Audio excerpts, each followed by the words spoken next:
মৰমৰ ছাত্ৰ ছাত্ৰীসকল, মই তোমালোকৰ ওচৰলৈ এইবাৰ সপ্তমমান শ্ৰেণীৰ হিন্দী পাঠ্যপুথিৰ তৃতীয় পাঠ এক তেজস্বী আৰু দয়াৱান বালক এই পাঠটো লৈ আহিছোঁ।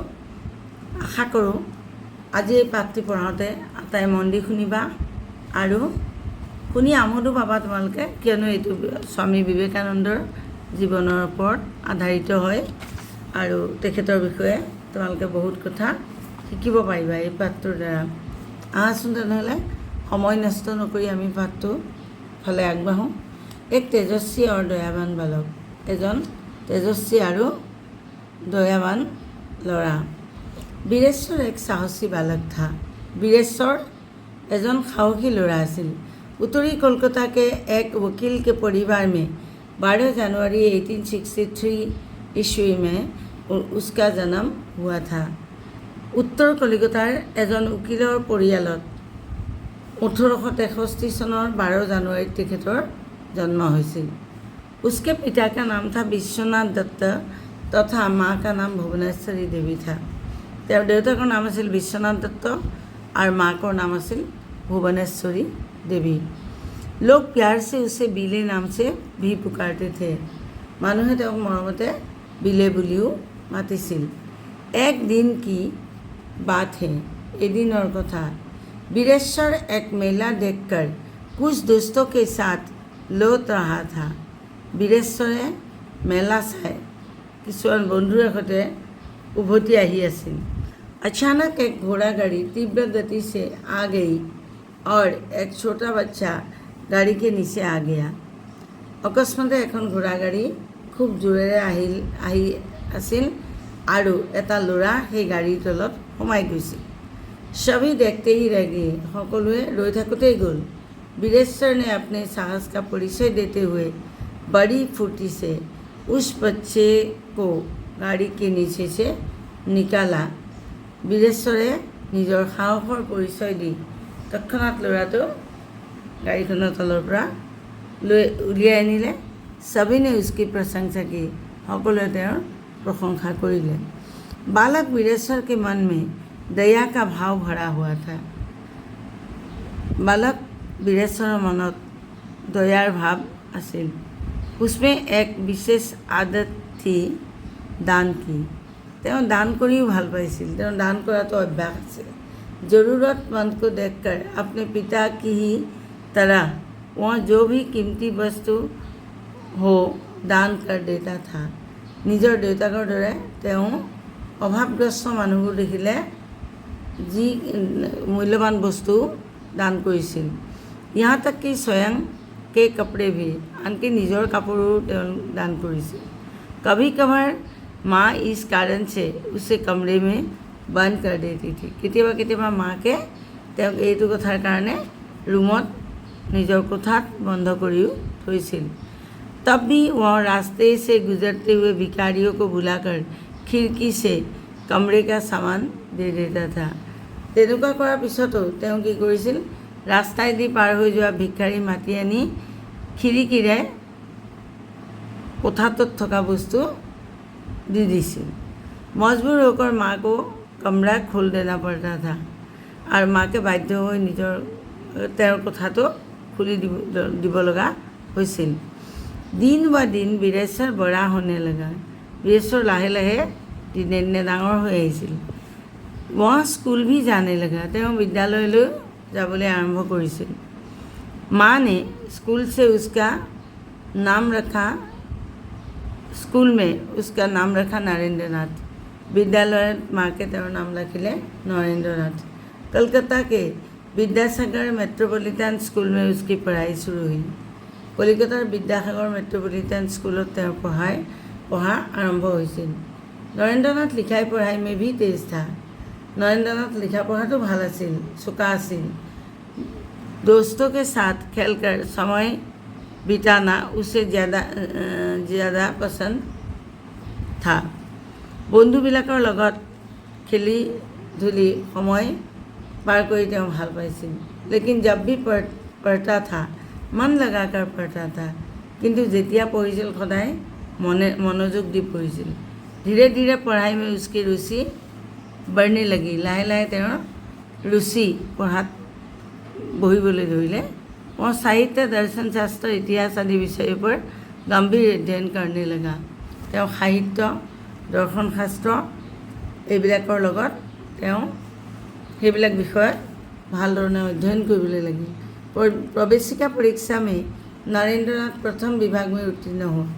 प्रवेशिका माने आजिकाली मेट्रिक परीक्षात তেওঁ কি হ'ল प्रथम हुई प्रथम विभागत उत्तीर्ण हल।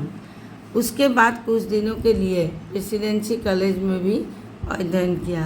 यार पिছত प्रेसिडेंसी कॉलेजत কিছুদিনৰ কাৰণে পঢ়িলে। तत्पश्चात जनरल असेंबलीज कॉलेज में उसने दाखिला लिया। तार पिছত तत्पश्चात माने तार पिছত তেওঁ जनरल असेंबली नाমৰ कॉलेजखনত नामभर्ती करिले। आज यह कॉलेज स्कॉटिश चर्च कॉलेज नाम से परिचित है। वर्तमान ये कॉलेजखन स्कॉटिश चर्च कॉलेज नामेरे परिचित। कॉलेज में पढ़ते समय नरेंद्रनाथ का प्रिय विषय रहा दर्शन शास्त्र। कॉलेजत पढ़ी थाकोते नरेंद्रनाथर प्रिय विषय आछिल दर्शन। यूनान जर्मनी आदि देशों के दर्शन शास्त्र का उसने विस्तारपूर्वक अध्ययन किया। তেওঁ भारतवर्षৰ लगे यूनान जर्मनी आदि विभिन्न विदेशर दर्शन शास्त्र তেওঁ खूब भालधৰণে अध्ययन करिले। उसके मन में तरह तरह के प्रश्न उठने लगे। তেওঁৰ मनत बेलेग बेलेग धৰণৰ प्रश्न आहिবলৈ লাগিল। इन्हीं प्रश्नों के उत्तर ढूंढते हुए वह एक दिन दक्षिणेश्वर काली मंदिर के साधक रामकृष्ण परमहंस के पास पहुँचा। ये प्रश्नবিলাকৰ उत्तर বিচাৰি তেওঁ এদিন दक्षिणेश्वर काली मंदिर साधक रामकृष्ण परमहंसर ऊसर पालेगৈ। उनके विचारों और सिद्धांतों से वह इतना प्रभावित हुआ कि उन्हें अपना गुरु मान लिया। তেওঁৰ विचार और তেওঁৰ मतामत এইবিলাক লৈ नरेंद्रनाथ इमानेই प्रभावित हल जे रामकृष्ण परमहंसक তেওঁ गुरु मानी लले।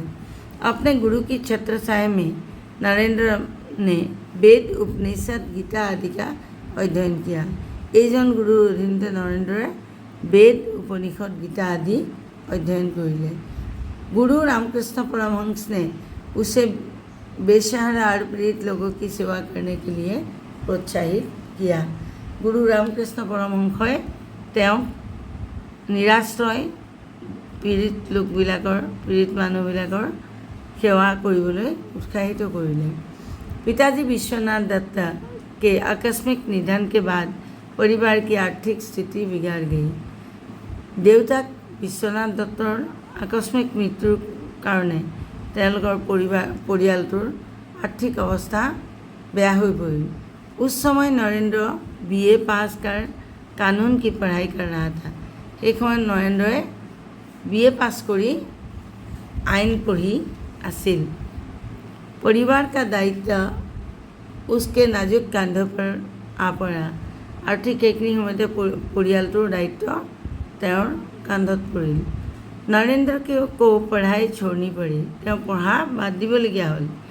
फिर भी नरेंद्र ने अपना हौसला बनाए रखा और अपनी साधना एवं लगन से ज्ञानार्जन करता रहा। तथापितो नरेंद्रे निजर उत्साह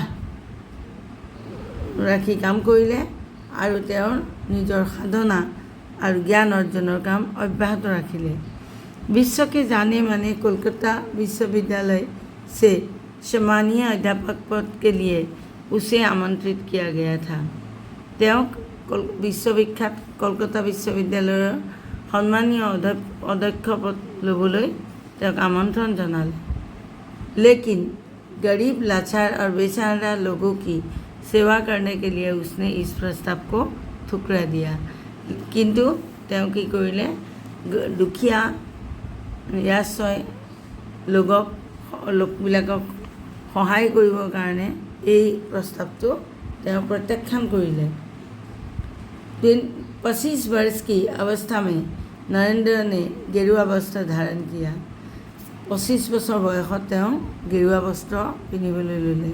संन्यास लेने के बाद वे स्वामी विवेकानंद नाम से लोकप्रिय हुए और सन्यास लोৱাৰ পিছত তেওঁ গেৰুৱা বস্ত্ৰ পিন্ধা মানে সন্যাস লোৱাৰ লগে লগে তেওঁ কি কৰিলে स्वामी विवेकानंदे पूरा মানুহৰ মাজত जनप्रिय हो পৰিল। तत्पश्चात स्वामी विवेकानंद जी ने पूरे भारतवर्ष की यात्रा की और तार पिছত তেওঁ गोटेই भारतवर्षर भ्रमण करिले। इस यात्रा में उन्होंने राजाओं की विलासिता और प्रजाओं की दरिद्रता देखी। এনেদৰে ঘূৰি ফুৰোঁতে এনেদৰে ভ্ৰমণ কৰি ফুৰোঁতে তেওঁ ৰজাবিলাকৰ বিলাসিতা और प्रजार दरिद्रता देखा पाले। समाज में व्याप्त अंधविश्वासों और कुसंस्कारों को भी देखा। समाजत प्रसारित हो थका अंधविश्वास और कुसंस्कारों তেওঁ देखिले। इन सब चीज़ों का उनके मन पर गहरा प्रभाव पड़ा। ये सकलों कथा मनर ऊपर बहुत प्रभाव पड़े और उन्होंने देश में आधुनिक एवं वैज्ञानिक शिक्षा का अभाव महसूस किया और देशत आधुनिक और वैज्ञानिक शिक्षार अभाव अनुभव करिले। मन ही मन स्वामी जी इन चीज़ों से मुक्त एक शक्तिशाली भारत का सपना देखने लगे और मने मने এই সকলোৰ বিষয়ৰ পৰা মুক্ত এখন শক্তিশালী ভাৰতৰ সপোন দেখা आरंभ करिले। वर्ष 1893 में अमेरिका के शिकागो शहर में एक विश्व धर्म सम्मेलन आयोजित किया हुआ था। 1893 सनत अमेरिकार शिकागो शहर एक विश्व धर्म सम्मेलन आयोजन करा हुई। उस धर्म सम्मेलन में स्वामी जी ने हिंदू धर्म के प्रतिनिधि के रूप में भाग लिया था। এই धर्म सम्मेलनखনত स्वामीजीए हिंदू धर्মৰ प्रतिनिधि हिसापे भाग लिया।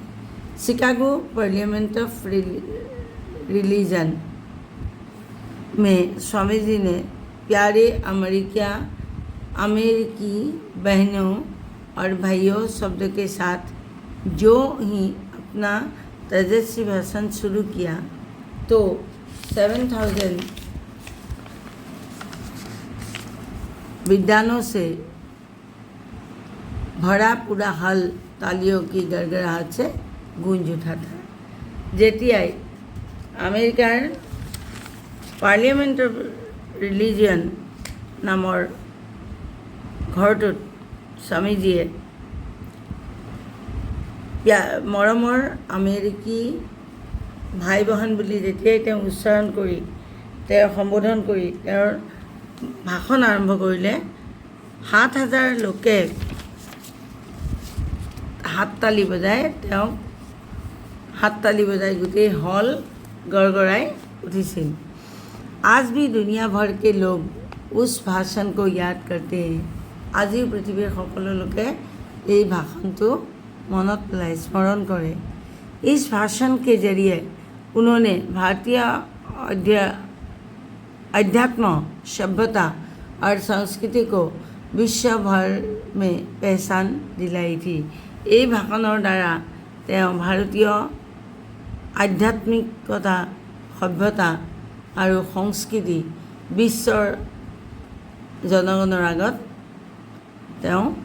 चिनाकी कर दिले। सम्मेलन में उनके विचार सुनकर दुनिया के तमाम विद्वान चकित रह गए।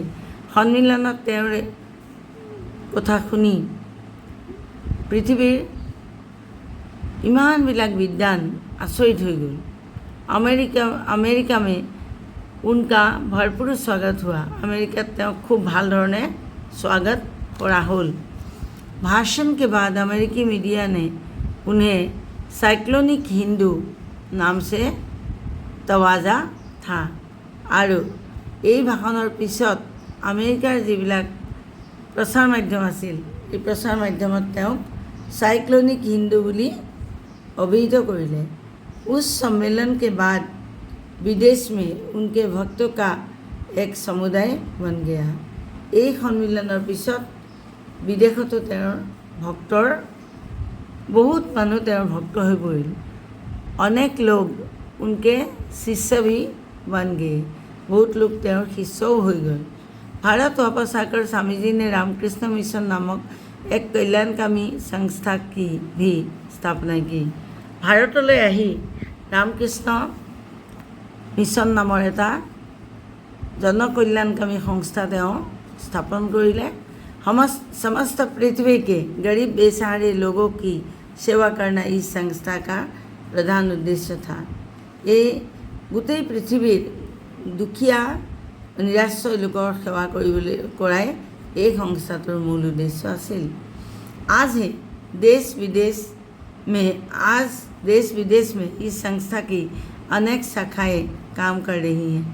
আজিও দেশ বিদেশত এই সংস্থাটোৰ অনেক শাখা আছে আৰু সেইবিলাকে মানুহৰ হিতৰ কাৰণে কাম কৰি আছে। स्वामीजी एक मानवतावादी संत थे। स्वामीजी एक मानवतावादी संत आसिल। उन्होंने मानव की उन्नति और कल्याण को सर्वोपरि माना। তেওঁ মানুহৰ উন্নতি আৰু কল্যাণ সকলোতকৈ ডাঙৰ বুলি গণ্য কৰিছিল। स्वामी जी दुनिया के सभी धार्मिक विचारों को महत्व देते थे।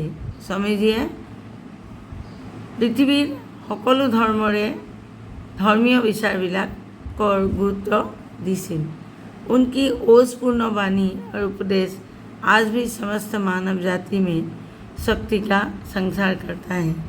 তেওঁৰ বাণীবিলাকে আৰু উপদেশবিলাকে আজিও পৃথিৱীৰ সমগ্ৰ মানৱ জাতিৰ হৃদয়ত शक्ति संचार करे। देश की युवा शक्ति पर स्वामी जी को पूरा भरोसा था। देशर युव शक्तिर ऊपर स्वामी जीर पूरा भरोसा पूरा विश्वास आसिल। इसीलिए तन मन से स्वस्थ होकर देश के भविष्य को बदलने की दिशा में काम करने के लिए आपने पूरी युवा शक्ति का आह्वान किया था। সেইভাবে যুৱ শক্তিৰ ওপৰত তেওঁৰ সম্পূৰ্ণ বিশ্বাস আছিল আৰু সেইকাৰণে সুস্থ মন আৰু শৰীৰ আৰু মন সুস্থ শৰীৰ আৰু মন লৈ দেশৰ ভৱিষ্যত বদলাবলৈ শুধৰাবলৈ কাম কৰিবলৈ যুৱ শক্তিক তেওঁ আহ্বান জনাইছিল। स्वामीजी सिर्फ 39 साल तक ही जीवित रहे। केवल 39 बছৰ ही তেওঁ जीवित আছিল। वर्ष 1902 को 4 जुलाई को बेल्लूर मठ में उन्होंने अंतिम सांस दी। 1902 চনৰ 4 जुलाईत बेल्लूर मठत তেওঁৰ मृत्यु হৈছে। आज भी लोग इस महान दार्शनिक तेजस्वी वक्ता मानवतावादी संत को श्रद्धा के साथ स्मरण करते हैं। আজিও মানুহে এইজন দাৰ্শনিক তেজস্वी भाषण दिता मानवतावादी संतक स्मरण करें। हमारा सौभाग्य है कि हम 2013 ईस्वी में उनके जन्म का 150वां वर्ष मनाने वाले हैं। और ये आमार सौभाग्य भारतवर्षर सौभाग्य जे 2013 सनत भारतवर्षे 150तम जन्मवार्षिकी पालन करिले। उनकी ही तरह हम भी देश की सेवा करें, यही हमारा परम कर्तव्य है। তেওঁৰ দৰে আমিও দেশৰ সেৱা কৰিব লাগে, সেয়াই হৈছে আমাৰ পৰম কৰ্তব্য। এতিয়া এই পাঠটোৰ প্ৰশ্নোত্তৰখিনিলৈ আহা। প্ৰশ্নোত্তৰখিনি চাওঁ আমি। प्रश्न 1 दिसे वीरेश्वर ने साहस का परिचय कैसे दिया। वीरेश्वरे किदरे साहसर परिचय दिसिल। छोटे बच्चे को गाड़ी के नीचे से निकालकर वीरेश्वर ने साहस का परिचय दिया। सरू लड़ा तक गाड़ी तलर पर उलियाई आनी वीरेश्वरे निजर साहसर परिचय दिसिल। नरेंद्र नाथ के गुरु कौन थे? गुरु से वह कैसे मिला? नरेंद्र नाथर गुरु कौन आसिल? गुरुर লগত তেওঁ কেনেদৰে गुरुक তেওঁ কেনেকৈ লগ পাইছিল? नरेंद्र नाथ के गुरु थे रामकृष्ण परमहंस। कॉलेज में पढ़ते समय नरेंद्र नाथ का प्रिय विषय था दर्शन शास्त्र। इस विषय का कुछ प्रश्न के उत्तर ढूंढते हुए वह एक दिन दक्षिणेश्वर काली मंदिर के साधक रामकृष्ण परमहंस के पास गया और उनके विचारों और तथा सिद्धांतों से प्रभावित होकर उन्हें अपना गुरु मान लिया। कलेजत पढ़ि थका काলত नरेन्द्रनाथर प्रिय विषय आछिल दर्शन शास्त्र और एदिन এই দৰ্শন শাস্ত্ৰৰ কিছু প্ৰশ্নৰ উত্তৰ বিচাৰি দক্ষিণেশ্বৰ কালী মন্দিৰৰ সাধক ৰামকৃষ্ণ পৰমহংসৰ ওচৰলৈ তেওঁ গৈছিল আৰু ৰামকৃষ্ণ পৰমহংসৰ বিচাৰ আৰু সিদ্ধান্তবিলাক ইমানেই তেওঁৰ ভাল লাগিল যে তেখেতক তেওঁ গুৰু হিচাপে মানি লৈছিল। তাৰপিছৰ প্ৰশ্নটো চোৱা, নৰেন্দ্ৰনাথ ने सन्यास लेने के बाद क्या किया? নৰেন্দ্ৰনাথে সন্ন্যাস লোৱাৰ পিছত কি কৰিলে? सन्यास लेने के बाद नरेंद्रनाथ स्वामी विवेकानंद नाम से लोकप्रिय हुए और वे पूरे भारतवर्ष की यात्रा की। सन्यास लोৱাৰ পিছত নৰেন্দ্ৰনাথে विवेकानंद नाम स्वामी विवेकानंद नामेৰে মানুহৰ মাজত জনপ্ৰিয় হ'ল আৰু তেওঁ পুৰা ভাৰতবৰ্ষ ভ্ৰমণ কৰিলে। विश्व धर्म सम्मेलन कब और कहाँ आयोजित हुआ था? विश्व धर्म सम्मेलन ক'ত और केतिया आयोजित हुई? उत्तर, विश्व धर्म सम्मेलन 1893 में अमेरिका के शिकागो शहर में आयोजित हुआ था। विश्व धर्म सम्मेलन 1893 सনত अमेरिकार शिकागो शहर आयोजित करा हुई। रामकृष्ण मिशन नामक संस्था का प्रधान उद्देश्य क्या है? रामकृष्ण मिशन नामक संस्थाটোৰ प्रधान उद्देश्य की? रामकृष्ण मिशन नामक संस्था का प्रधान उद्देश्य है विश्व के गरीब बेसहारे लोगों की सेवा करना। रामकृष्ण मिशन नामक संस्थाটোৰ प्रधान उद्देश्य হৈছে पृथ्वीर दुखिया निराश्रय लोगों सेवा करा। स्वामी जी ने युवा शक्ति का आह्वान किस लिए किया था? स्वामी जी युवा शक्ति किहर कारण आह्वान करिছিল? उत्तर, स्वामी जी ने युवा शक्ति को तन मन से स्वस्थ होकर देश के भविष्य को बदलने की दिशा में काम करने के लिए आह्वान किया। स्वामी जी देशर युवा शक्ति मन तन शरीर मन सब फालेदी स्वास्थ्यवान हो देशर भविष्य सलनी কৰিবৰ বাবে কাম কৰিবলৈ आह्वान কৰিছিল। এতিয়া ইয়াৰ পিছত তোমালোকৰ পাঠটোত কিছু গ্ৰামাৰৰ কথা আছে। গ্ৰামাৰ হৈছে ইয়াত অন্যান্য প্ৰশ্নবিলাক সমূহে চৰ্চা কৰোঁ, এইবিলাক তোমালোকে শ্ৰেণীত কৰিবা। এইবোৰ মোৰ পঢ়াই দিবলৈ একো নাই।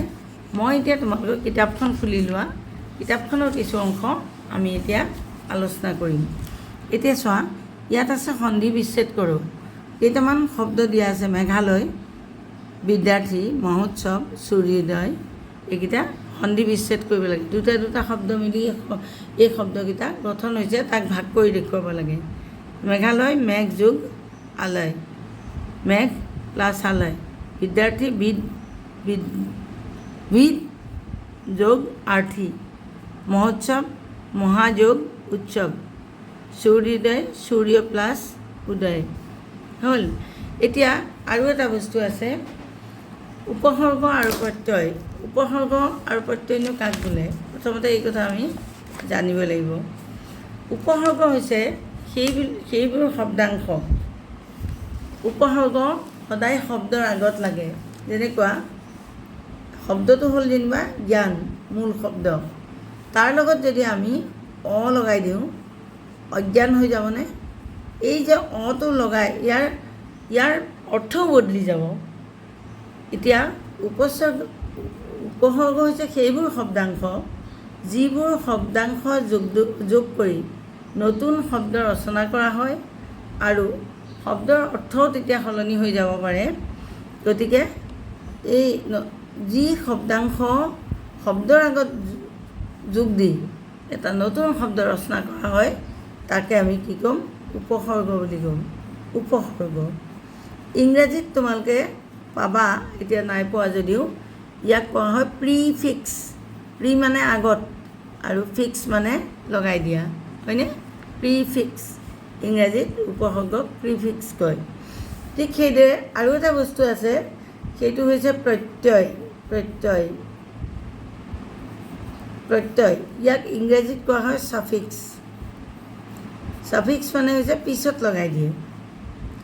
এই উপসৰ্গটো হৈছে সেইটো শব্দাংশ যিটো শব্দৰ আগত লগাই দিলে শব্দটোৰ অৰ্থ সলনি হৈ যায়। আৰু প্ৰত্যয় হৈছে সেইটো শব্দাংশ যিটো শব্দৰ পিছত লগাই নতুন শব্দ ৰচনা কৰা হয়। দুইটাৰ কাম একেই, শব্দ ৰচনা, কিন্তু এটা হৈছে আগত লগাই শব্দাংশটো, সেইটো হৈছে উপসৰ্গ, আৰু এটা শব্দাংশ পিছত লগাই সেইটো হৈছে প্ৰত্যয়। গতিকে এই প্ৰত্যয় আৰু উপসৰ্গৰ বিষয়ে তোমালোকৰ কিতাপত এটা বস্তু দিয়া আছে। এতিয়া চোৱা কিদৰে আমি বিপৰীত শব্দ কৰিব পাৰোঁ। প্ৰসন্ন, অপ্ৰসন্ন, অ লগাই দিলোঁ, অপজিট হৈ গ'ল। ভাও, অভাও, সুবিধা, অসুবিধা, এয়া লগাই দিলত হৈ গৈছে। ঠিক সেইদৰে প্ৰগতি, প্ৰগতি, বিৰোধ, বিৰোধ, উপবন, উপকাৰ, সুযোগ্য, প্ৰদীপ, অভিমান, এইকেইটা শব্দ দিয়া আছে। তোমালোকক কৈছে তোমালোকে এই যি আণ্ডাৰলাইন কৰা যিটো উপসৰ্গ, সেই উপসৰ্গটো লগাই দুটা নতুন শব্দ বনাবলৈ কৈছে, বনাই ইয়াত লিখিবলৈ কৈছে। পিছত বিৰোধ, বিৰোধ আমি ক'ম বিদেশ বিজ্ঞান, হয়নে? একে হ'লনে? তাৰপিছতো চোৱা উপ লগাই, উপ লগাই আমি ক'ম উপদেশ, উপবন, উপদেশ জানাই, উপবন মানে বাগিচা। সুযোগ্য, চু লগাই কৰিছে, আমি কি কৰিম? সুগম, সুগম মানে ভালদৰে যাব পৰা, সুলভ সহজতে পোৱা।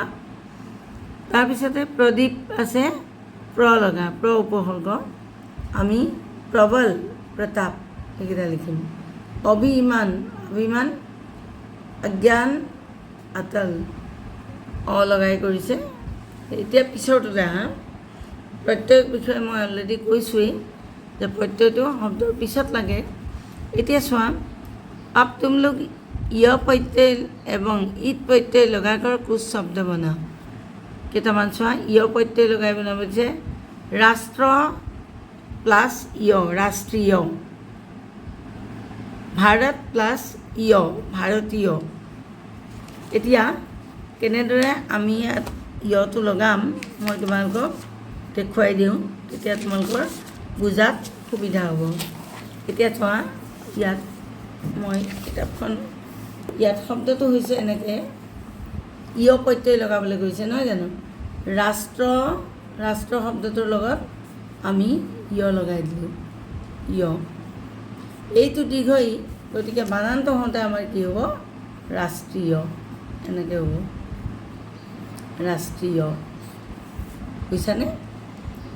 ঠিক তেনেদৰে ভাৰত, ভাৰত যোগ য়।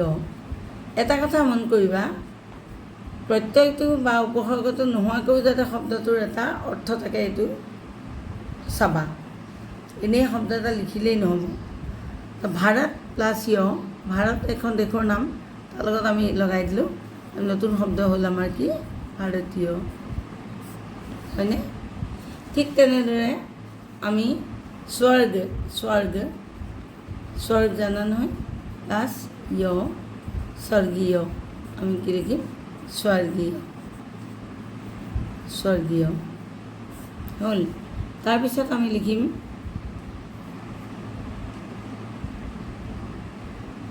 এইটো গ'ল।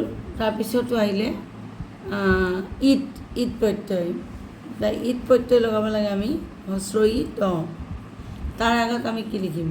লিখিত, লিখ, লিখ, ঈদ, লিখিত, লিখ, ঈদ, লিখিত। ঠিক তেনেদৰে আমি কি লিখিম? ৰচিত, তাৰপিছৰ শব্দটো লিখিম ৰচিত। তাৰপিছতো লিখিম মোহিত, মোহিত। তাৰপিছতো লিখিম চিন্তিত। এনেধৰণে তোমালোকে আৰু শব্দ বনাব পাৰা। আৰু আকৌ এনেকৈও লিখিব পাৰা কথিত, এইবিলাক শব্দ এনেদৰে বনাব পাৰা। বহুত ইণ্টাৰেষ্টিং, বহুত ইজি হয় এইটো গ'ল। তাৰপিছত প্ৰত্যয় যোগ কৰ শব্দ বনাওঁ। স্বাধীন প্লাছ তা, স্বাধীনতা। দুধৱালা, দুধৱালা। পত্ৰকাৰ হ'লনে? হৈ গ'ল। এতিয়া ইয়াৰ পিছত এই কেইটামান বস্তু আছে, ইয়াত চোৱা, মেৰা, মেৰি, হামাৰা, হামাৰি, হামাৰি, এই বস্তুবিলাকৰ প্ৰয়োগৰ ওপৰত এটা এক্সাৰচাইজ দিছে। সেইটো হৈছে নিম্নলিখিত বাক্যক শুদ্ধ ৰূপ মে লিখো। ইয়াতে কোনটো শুদ্ধ হয় তাক টিক দিব লাগে। মেৰা মেৰি নাম দীপিকা হে, কোনটো শুদ্ধ? মেৰা নাম দীপিকা হে, মেৰা নাম দীপিকা হে, এইটো হ'ল। তাৰপিছত খটো চোৱা, हमारे हमारे पिताजी आ रहे हैं, हमारा हमारे पिताजी आ रहे हैं। তাৰপিছত तुम्हारे तुम्हारा दोस्त बाजार जा रहा है, यात तुम्हारा दोस्त।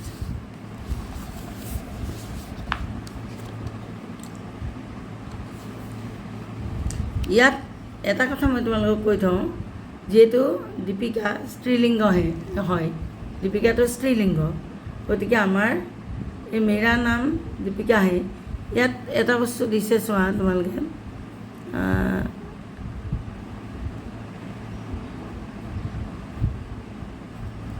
मैं, हम, तू और तुम सर्वनाम शब्द के साथ का के, की के स्थान पर रा, रे, री का प्रयोग होता है। जैसे मेरा, मेरी, हमारा, এই বস্তুটো অকণমান তোমালোকে পঢ়ি ল'বা, বিশেষ টান বস্তু নহয়। এতিয়া ইয়াৰ পিছত আৰু কি থাকিলে, ইয়াত আৰু একো তেনেকৈ নাই। ইয়াত আৰু এটা আছে, ভাৰত কা কি के इतिहास गौरवमय है, भारत का हो जाओ। इतिया विद्यार्थी पाठ के आधार पर विवेकानंद जी के जीवन की महत्वपूर्ण बातों के छोटे छोटे कार्डों पर लिखकर शिक्षण कोण में रख देंगे। এইটো তোমালোকে কৰিবলগীয়া কাম। এইটো হৈছে শব্দ অন্তাক্ষৰী। শব্দ অন্তাক্ষৰী বৰ ইণ্টাৰেষ্টিং। ধৰি লোৱা এই শব্দটো হ'ল কলম, এই মটো শেষৰ আখৰ, গতিকে এই আখৰটোলৈ পিছৰ শব্দটো। অন্তাক্ষৰী চবেই জানা তোমালোকে, খেলা শব্দ অন্তাক্ষৰী খেলিবা, তেতিয়া তোমালোকৰ শব্দ ভাণ্ডাৰ বৃদ্ধি পাব। ঠিক আছে, এইখিনিতে তেতিয়াহ'লে পাঠটো এৰিছোঁ আজিলৈ। আশা কৰোঁ তোমালোকে আটায়ে বুজি পাইছা, আৰু পাঠটো ভাল লাগিলে লাইক কৰিবলৈ নাপাহৰিবা, আৰু কিবা থাকিলে মন্তব্য দিবা। ধন্যবাদ।